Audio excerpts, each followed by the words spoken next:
The July 2019 sun beat down mercilessly on Methodist Hospital's executive wing, the kind of Texas heat that made even the most hardened locals pray for mercy. Detective Sophia Ruiz stood in the doorway of what had been, until 7:15 that morning, one of Houston's most prestigious cardiology consultation rooms. Now, the imported Italian leather chairs wore a different shade of red, and the morning's suffocating heat had a metallic tang that made her throat tighten. "Tell me again," she said to the trembling nurse, "who found her?" "The cleaning staff. Dr. Harrison always came in early on Wednesdays. When they heard the scream, the nurse's voice cracked. We never thought, she was having a baby." Sophia's gaze settled on the delicate gold watch still ticking on the victim's wrist. Even in death, Dr. Alina Harrison exemplified grace, which made the savagery of the scene all the more jarring. This is a story of ambition and desire, of four people who thought they could rewrite society's rules without consequences.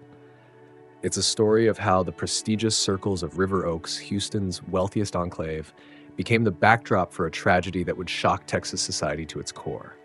But most of all, it's a story of how the perfect facade of two power couples crumbled, leaving behind a trail of destruction that would end in blood. Let's go back to 6 months ago when it all began. The Brandons were River Oaks' golden couple.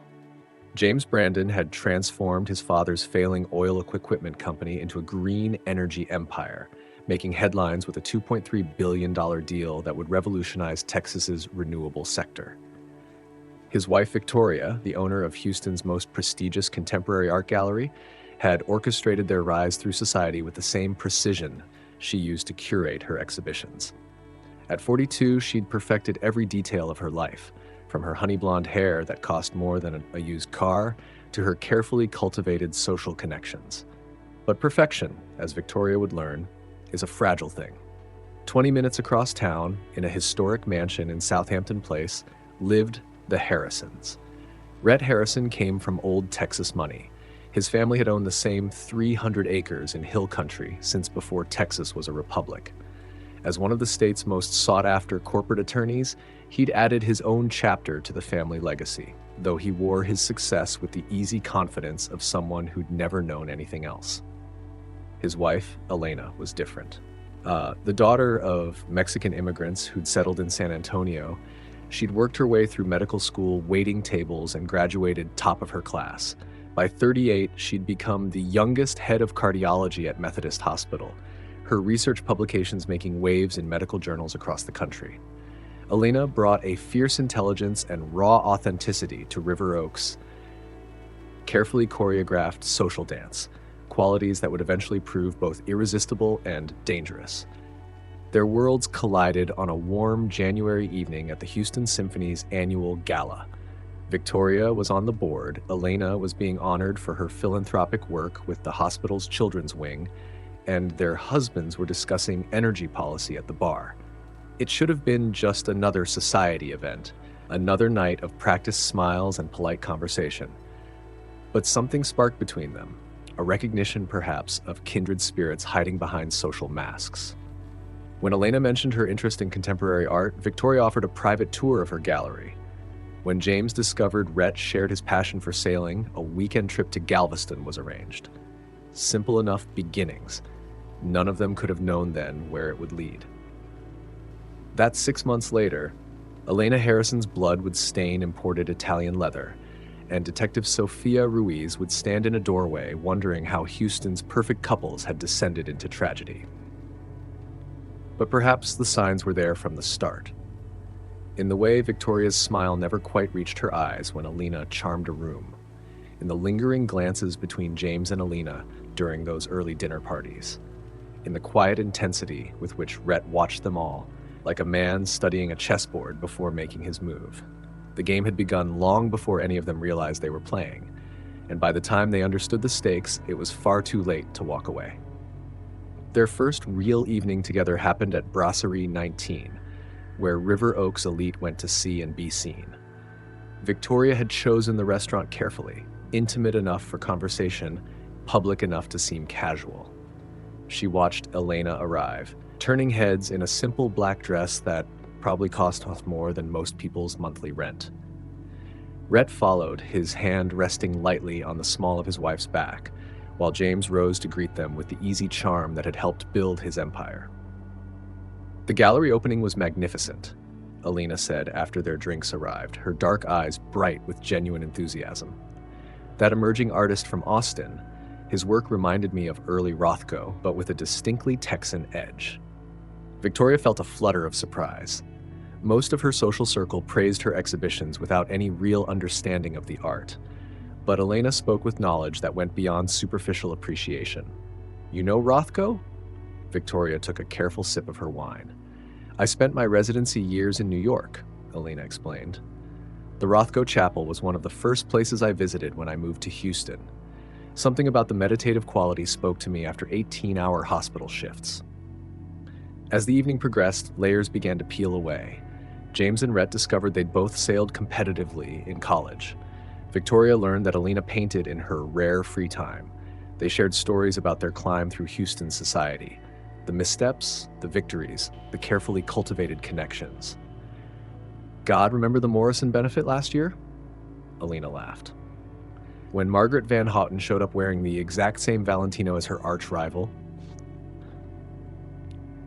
The look on her face, Victoria smiled, a real one this time. "I thought we'd witness Houston's first society murder right there by the champagne fountain." The evening stretched into night. Other diners came and went, but they remained cocooned in their corner, sharing confidences like old friends. When they finally left, the valet had to wake up to fetch their cars. "We should do this again," Rhett suggested, his voice warm in the humid night air. "Perhaps at our place next time?" That next time became weekly dinners, alternating between their homes. At the Brandon's River Oaks mansion, Victoria would showcase her latest art acquisitions. At the Harrison's Southampton Place estate, Alina would cook traditional Mexican dishes learned from her grandmother, elevated with techniques from her travels. But it was the weekend at the Harrison's Hill Country Ranch that changed everything. They arrived on a Friday in early March. The Texas wildflower season was in full bloom, painting the landscape in swathes of bluebonnets and Indian paintbrush. The ranch house, a masterful blend of limestone and glass, sat on a rise overlooking rolling hills that had belonged to Rhett's family for generations. "The sunset from the back porch," Elena said, leading them through the house, "makes you believe in God." She wasn't exaggerating. As the day's heat softened into evening, they gathered on the sprawling porch with glasses of Rhett's prized bourbon. The sky exploded in shades of orange and pink, the limestone cliffs catching fire in the dying light. Victoria noticed how James's eyes followed Elena as she moved around the porch, topping off their drinks. She noticed, too, how Rhett's gaze lingered on her when she leaned against the railing, silhouetted against the sunset. Strangely, these observations didn't disturb her as they should have. Later, after too much bourbon and an impromptu dance session to Elena's vinyl collection, they sat around the outdoor fire pit. The spring air had turned cool, and Elena disappeared inside, returning with cashmere throws that smelled of lavender. "I never thought I'd find this," Elena said softly, curled in her chair. The firelight caught the angles of her face, creating shadows that made her look almost otherworldly. "People who understand." "Understand what?" James asked. But Victoria knew. They all knew. They understood the spaces between things, between success and satisfaction, between having everything and wanting more, between what society permitted and what the heart desired. The moment hung there, fragile as spun glass. Then Rhett stood, offering his hand to Victoria. "Dance with me?" The music drifted out from the house, an old jazz standard about forbidden love.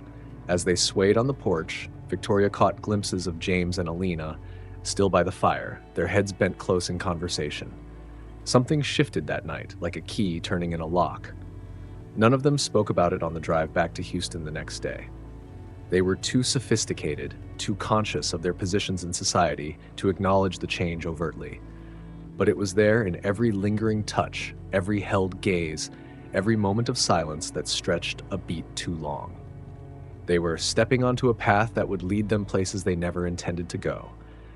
But on that warm spring night, with the Texas stars spinning overhead and the promise of forbidden fruit in the air, none of them wanted to turn back. The weeks following that pivotal weekend at the ranch marked a subtle but profound shift in their dynamic. The carefully maintained boundaries of their social world began to blur, replaced by an unspoken understanding that transcended conventional relationships. Victoria's gallery became their sanctuary after hours. Under the pretense of private viewings, they would gather in the softly lit space, sharing vintage wines and intimate conversations that stretched into the early morning hours. The art that surrounded them, bold contemporary pieces that challenged traditional perspectives, seemed to mirror their own evolving relationship. "We're creating our own world here," Elena mused one evening, as she traced the rim of her crystal glass. James stood close behind her, his hand resting casually on her shoulder as they studied a particularly striking abstract piece. Away from everyone else's rules and expectations. Rhett, who had been watching the interaction with his characteristic quiet intensity, caught Victoria's eye across the room. The look they shared held volumes of unspoken understanding. They were all crossing lines that couldn't be uncrossed, venturing into territory that would scandalize their conservative social circle if ever discovered. Their weekend retreats to the Harrison Ranch became more frequent. Away from Houston's prying eyes, they created their own private rituals. Long moonlit swims in the natural limestone pool, intimate dinners where the conversation flowed as freely as the wine, and evenings spent dancing to Alina's carefully curated vinyl collection.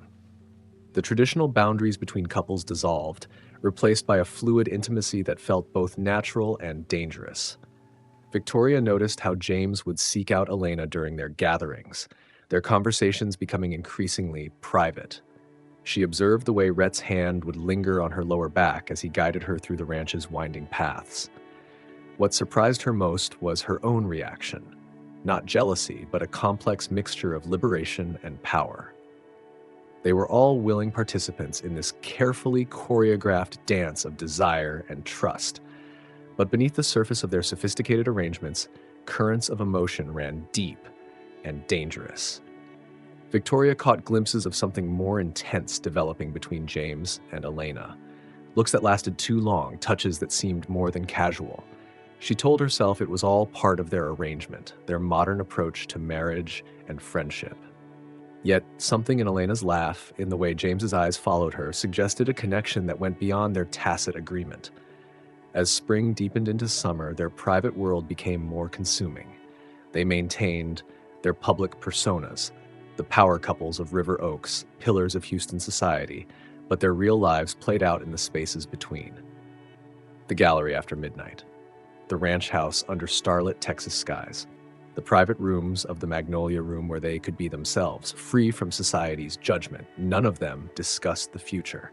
They lived in an eternal present, where consequences seemed distant and irrelevant.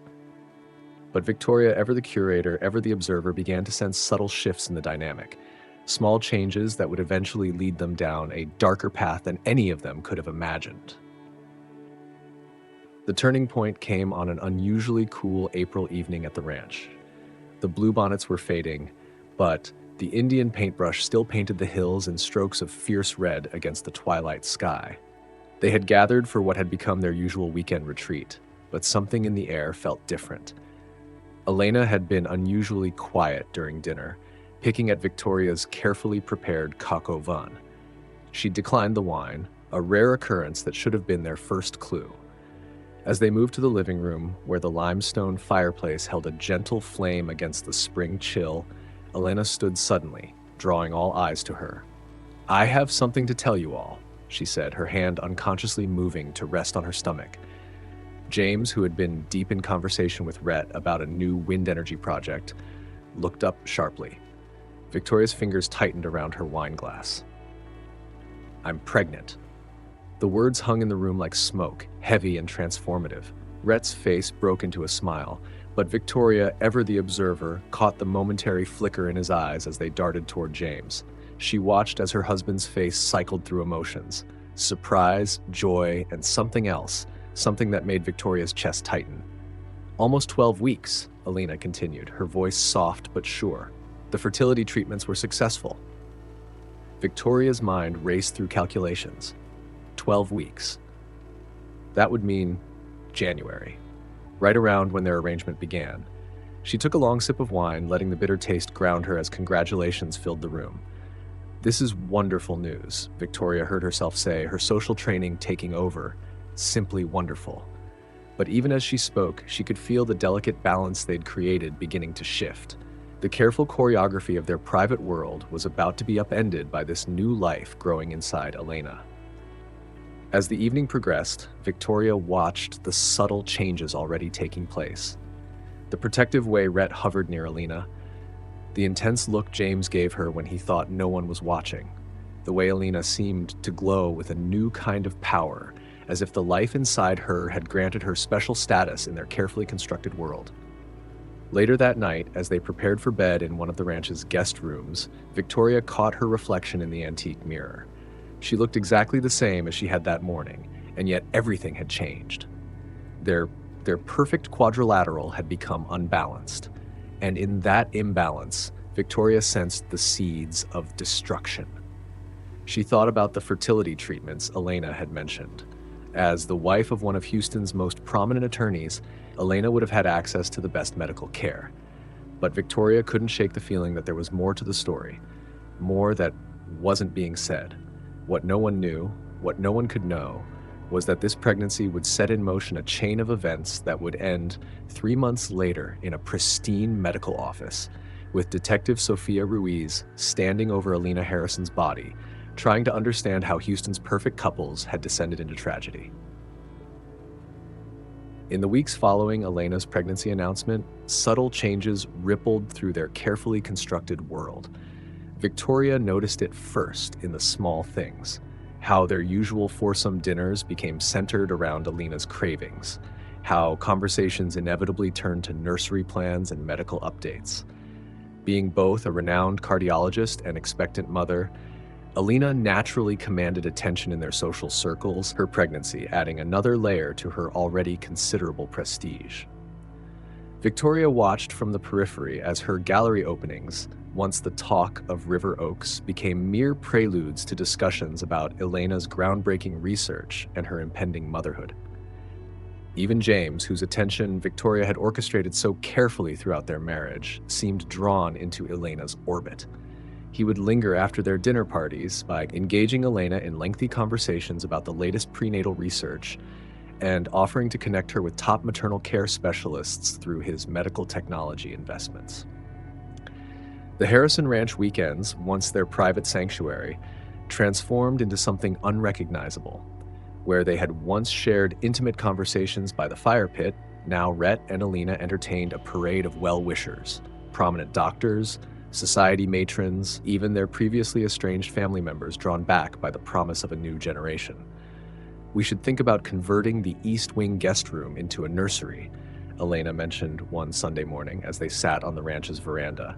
"It has the best morning light." Victoria's coffee cup paused halfway to her lips.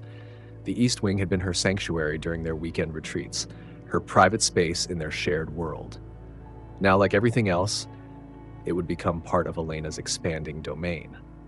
But it was during the annual River Oaks Garden Club luncheon that Victoria felt her control truly slipping. She had orchestrated Elena's membership herself just months earlier, part of their careful social integration. Now she watched as Margaret Van Houten, the club's formidable president, fawned over Elena's barely visible bump. "A pregnant cardiologist! How absolutely modern!" Margaret cooed, shooting Victoria a look that clearly said, "Why haven't you produced an heir?" And to think, still performing surgeries, you must tell us all about it at the next board meeting. The board meeting Victoria had chaired for the past 3 years. That evening, alone in her gallery after hours, Victoria found herself staring at a new acquisition, a dark, abstract piece that seemed to writhe with hidden violence. She thought about how quickly their perfect arrangement had unraveled, how Elena, whether intentionally or not, had shifted the balance of power.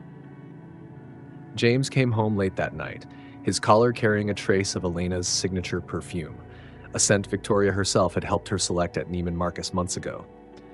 He was talking excitedly about a new medical research foundation he and Rhett were planning, inspired by Elena's work. Victoria smiled and nodded, playing her part perfectly. But inside, she began to calculate.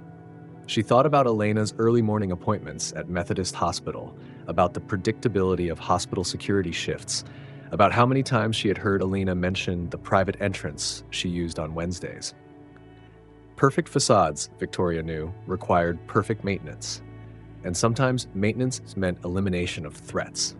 Victoria Brandon had always approached problems like she curated her exhibitions, with meticulous attention to detail and precise timing. As June melted into July, bringing Houston's infamous suffocating heat, she began her careful planning. She learned Elena's Wednesday schedule by heart. Arrival at Methodist Hospital at 7 a.m. through the private entrance reserved for senior staff, a brief stop at her office to review patient files, then consultations beginning at 8. Victoria noted how the early morning cleaning staff finished the cardiology wing by 6:45, leaving a perfect 15-minute window when the hallways were empty. Every detail was cataloged: the security guard who dozed at his desk while watching the morning news, the maintenance worker who propped open the service entrance door for his smoke break at 6:52, the way Elena's office door automatically locked, but caught slightly if you pulled it at the right angle, a detail she'd observed during one of their friendly lunch visits. "You seem distracted lately," James mentioned one evening, as they dressed for yet another charity gala where Elena would undoubtedly be the center of attention. Victoria adjusted his bow tie, her fingers steady despite the plans crystallizing in her mind. "Just thinking about the fall exhibition," she replied smoothly. "You know how consuming the planning can be." The night before she chose to act, they hosted dinner at their River Oaks mansion. Elena, now visibly showing at 5 months, wore a designer maternity dress that probably cost more than most people's monthly mortgage. She was radiant, describing plans for the nursery and the research foundation James was establishing in her honor. "We'll announce it at the Methodist Hospital Gala next month," Elena said, one hand resting protectively over her bump. "A new center for cardiac care innovation. Isn't it wonderful?" Victoria poured more wine, except for Elena's sparkling water, of course, and smiled. "Absolutely wonderful," she agreed, knowing it would never happen. July 15th dawned hot and humid, like every Houston summer morning. Victoria rose early, kissing James goodbye as he left for his morning golf game. She dressed carefully in a conservative summer John suit, the kind that wouldn't attract attention in a medical center. Her gallery assistant had standing instructions not to expect her until noon. She was meeting with an important collector. At 6:47 a.m., Victoria parked her Mercedes in the Methodist Hospital garage, choosing a spot near the service entrance but out of camera range, a blind spot she'd identified during her weeks of preparation. She watched the maintenance worker prop open the door right on schedule, disappearing around the corner for his morning cigarette. The private consultation room was exactly where Elena had once proudly shown her during a tour, bragging about the imported Italian leather chairs and the view of the Houston skyline. Victoria had listened then, filing away details she hadn't known would become so useful. At 7:13 a.m., she heard the distinct click of Elena's Louboutins on the polished floor. 2 minutes later, a scream echoed through the cardiology wing, followed by the thunder of running feet. By then, Victoria was already driving home, her St. John suit carefully sealed in a hospital biohazard bag she'd acquired weeks before, ready for disposal. She'd planned everything perfectly. Everything except for Detective Sophia Ruiz. The news hit River Oaks like a lightning bolt through its manicured calm. By noon, the tragedy at Methodist Hospital dominated every news channel, the helicopter shots of the medical center creating a surreal backdrop to Victoria's carefully prepared lunch with the museum board. She excused herself at precisely the right moment, citing a migraine, a perfectly reasonable response to learning that your close friend had been murdered. At the Harrison Ranch, where Rhett had retreated immediately after being notified, James paced the limestone patio. His usual polished demeanor cracked, revealing something raw underneath that made Detective Sophia Ruiz take particular notice. She observed him from the living room, noting how his path never took him past the spot where Elena used to sit during their weekend gatherings. "Walk me through your relationship with Dr. Harrison again," Ruiz said, her notepad open, but her eyes fixed on James's face. You were close friends, you and your wife? Best friends, James replied, his voice rough. The four of us, we were inseparable these past 6 months. Victoria and Elena were like sisters. Detective Ruiz made thinking of the security footage she'd reviewed showing a woman in a St. John suit entering the hospital at 6:47 a.m. The image was grainy, the face carefully turned away from cameras, but the walk, that confident, measured stride, seemed hauntingly familiar. And the baby, Ruiz probed gently. How did everyone feel about that? James stopped pacing. For a moment, something flickered across his face, a shadow of something that didn't match his grieving friend persona. We were all thrilled, he said finally. Elena had wanted this for so long.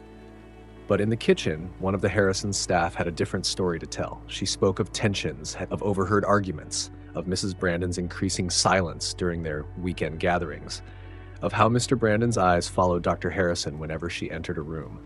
The pieces were there, scattered like broken glass, waiting for someone to reassemble them into a picture of truth.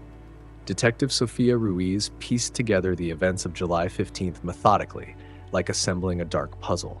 The timeline emerged through surveillance footage, witness statements, and forensic evidence. 6:47 a.m., hospital cameras caught a woman in a St. John's suit entering through the service entrance. The figure moved with practiced confidence, knowing exactly which corridors avoided direct camera views. 7 a.m., Dr. Elena Harrison arrived for her usual Wednesday morning schedule using her private entrance. Security logs showed her badge swipe. 7:13 a.m., Elena entered her consultation room, expecting to review patient files before her 8 a.m. appointments. 7:15 a.m., a cleaning staff member heard a commotion and then silence. Upon investigation, they found Dr. Harrison. The killer knew the hospital routines intimately, Ruiz explained to her team. They knew about the maintenance workers' smoke break, the cleaning schedule, the security shift changes. This wasn't random. This was carefully orchestrated. The evidence mounted steadily, traces of Victoria's designer perfume in the consultation room, despite her claiming she hadn't been to the hospital in weeks. A hospital biohazard bag found burning in a remote area of Memorial Park, containing fragments of a St. John's suit. Most damning was Elena's appointment book, showing an early morning meeting scheduled with VB, though Victoria had denied any planned meetings. The prosecution would later reveal Victoria's meticulous planning, how she'd studied the hospital's routines for weeks, how she'd timed every movement, how she'd chosen a moment when Elena would be alone and vulnerable. A moment when a trusted friend would be the last person Elena expected to see. The case broke when a young nurse remembered something crucial. She'd overheard Elena on the phone the day before, telling someone, "We need to talk about James. This can't continue. The baby changes everything." Victoria Brandon's arrest came on a Sunday morning, precisely 1 month after Elena's death. She was hosting a memorial fundraiser for the hospital's cardiac wing, a perfect performance of grieving friend until Detective Ruiz appeared with the warrant, ending the charade in front of Houston's elite. "Mrs. Brandon," Ruiz announced, her badge catching the morning light, "you're under arrest for the murder of Dr. Elena Harrison." The evidence presented in court painted a devastating picture. Victoria had used her intimate knowledge of Elena's schedule, gained through their friendship, to plan the murder. Security footage showed her methodically following Elena into the consultation room that morning. The prosecution revealed how Victoria had obtained a key card through a private collection event she'd organized at the hospital months earlier, a detail that highlighted the calculated nature of her actions. James Brandon, looking haunted and aged, testified about the complexity of their relationships. Under oath, he admitted to developing deep feelings for Elena during their arrangement. The pregnancy, he revealed, had been a turning point, not just a medical success, but evidence of an emotional connection that had grown beyond their original understanding. Rhett Harrison never returned to their Southampton Place mansion after Elena's death. Instead, he channeled his grief into establishing the Elena Harrison Foundation for Cardiac Research, using the very plans she and James had been developing. The irony wasn't lost on Houston society. The foundation Elena had been so excited to announce became her legacy instead. The trial lasted 3 weeks. Victoria maintained her composed demeanor throughout, dressed impeccably in courtroom-appropriate designer suits. But when the guilty verdict was read, observers noted how her careful mask finally cracked, revealing the truth of what their perfect facade had concealed.